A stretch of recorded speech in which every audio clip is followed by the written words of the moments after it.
in the name of Jesus Christ, by the privilege of grace and apostleship, and by the power of the prophetic, I speak over someone.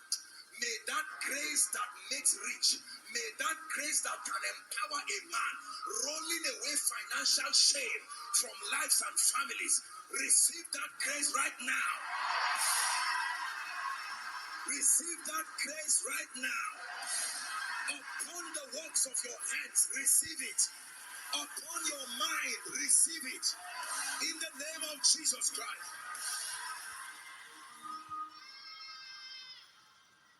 And when Saul met with Prophet Samuel, Samuel told him, number one, the donkey you have been looking for has been found. Prophecy brings restoration. Number two,